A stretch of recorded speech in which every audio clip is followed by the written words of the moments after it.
আসসালামু আলাইকুম এভরিওয়ান, সবাই কেমন আছেন? তো আশা করি সবাই ভালো আছেন। আজকে কিছু কথা বলতে আসছি, কিছু কথা বলবো বা কিছু কথা বলার চেষ্টা করব। যদি আপনার সময় থাকে অবশ্যই শুনবেন। তা আমি বলি, যাহা বলিব সত্য বলিব, সত্য বলি মিথ্যা বলিব না। যাই হোক, সত্য কথা বলা ভালো। রমজান মাস, সত্যবাদী মানুষ। আমি যেই বাংলাদেশে বসবাস করি, আপনিও সেই বাংলাদেশে বসবাস করেন, এবং কি আপনি যেই বাংলাদেশটা বসবাস করতেছেন, এই বাংলাদেশটা কি আপনি চেয়েছেন কিনা, বা আপনি এরকম একটা বাংলাদেশ চাচ্ছেন কিনা, যেই বাংলাদেশে রাত 9টার পরে কোনো মানুষের নিশ্চয়তা নেই, যেই বাংলাদেশে রাত 9টার পরে মানুষ রাস্তায় নামতে পারে না, দোকান খুলতে পারে না, সেই বাংলাদেশটা কি আপনি চেয়েছেন বা চাচ্ছেন? চেয়েছিস? তো সেই থেকে কোনো লাভ নেই। তুই পাতা খা, ও পাতা খাও। বেশ কিছু পাতা আছে, তুই পাতা খা। তোর পেট খালি করে তোর লাভ নাই। কাঁঠাল পাতা, কৃমি থাকবে না কাঁঠাল পাতা খাইলে। তা আবার কিছু বাংলাদেশের মানুষের ভিতরে কিছু কৃমি আছে, ওই কৃমিগুলো কুদান দরকার আছে। তা আমি যে বাংলাদেশটা চাই, ক্লিন বাংলাদেশ, যে বাংলাদেশে চুরি ছিনতাই ডাকাতি সন্ত্রাসী চাঁদাবাজি থাকবে না, সেই বাংলাদেশটা আমি চাই। আপনি চান কিনা অবশ্যই কমেন্টস করে জানাবেন। তো আমার সোনার বাংলা, ওই যে একটা গান আছে না, ও আমার দেশের মাটি তোমার পরে ঠেকাই মাথা। আসলে মাথা ঠেকানোর মতো জায়গা বাংলাদেশে নাই। বাংলাদেশটা মাথা ঠেকানোর মতো জায়গা নাই। আর এই গানগুলো এখন নাই, হয়তো কবি সাহিত্যিকরা লিখে গিয়েছিল, তবে এই গানগুলো এখন গাওয়া যায় না আমার বাংলাদেশে।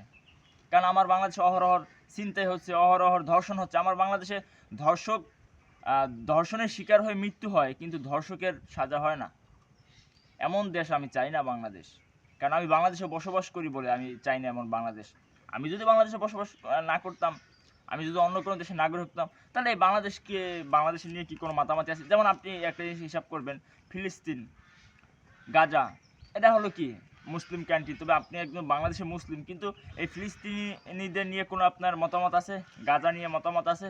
তাদের উপর যে নির্যাতন, নির্মম যে হামলাগুলো হচ্ছে, এদেরকে নিয়ে কি আপনার মতামত আছে? নাই, কারণ কি আপনি সেই দেশের নাগরিক না। তো আপনি বাংলাদেশের নাগরিক, তো আপনার বাংলাদেশ নিয়ে কথা থাকতেই পারে অলওয়েজ। এখানে বৈষম্য নাই। এখানে আপনি বৈষম্য, আর মূলত তো বৈষম্য যেহেতু বাংলাদেশের নাই, তাহলে আমি তো দেখতেছি প্রত্যেকটা জায়গায় বাংলাদেশে বৈষম্য আছে। বৈষম্য নাই বলতে কোনো শব্দ নাই। তো আমি এমন একটা ক্লিন বাংলাদেশ চাই, যে বাংলাদেশে সন্ত্রাস থাকবে না, রাত 9টা না, সারা রাত মানুষ উন্মুক্তভাবে রাস্তায় চলাফেরা করতে পারবে। তাহলে এই সন্ত্রাস চাঁদাবাজ কারা বা কোথা থেকে আসলো? এই সন্ত্রাস চাঁদাবাজ কোথা থেকে আসলো? আমার দেশের জনগণ যদি, আমার দেশের মানুষ যদি, আমি সাধারণ মানুষ যদি দেশে নিশ্চয়তা না পাই, বেঁচে থাকার নিশ্চয়তা না পাই, রাস্তায় হাঁটার নিশ্চয়তা যদি আমার না থাকে, তাহলে সে বাংলাদেশ দিয়ে আমি কী করব? জঙ্গিদের হাতে তুলে দিন। আপনি প্রশাসনের দোষ দিতে পারেন, প্রশাসনের কী দোষ দিবেন ভাই? পুলিশের কি কোনো মর্যাদা আছে? পুলিশরা কি কেউ জিগায়? সেনাবাহিনী যতটুকু করতেছে, তারা আর কত করবে? সেনাবাহিনী কি বাংলাদেশে আজকে 7-8 মাস সরকার নাই? এই বাংলাদেশটা কি সেনাবাহিনী বাংলাদেশের জন্য কম করতেছে? আসলে আমরা চাই ক্লিন একটা বাংলাদেশ, এবং ক্লিন একটা বাংলাদেশ আমাদের সামনে আসুক।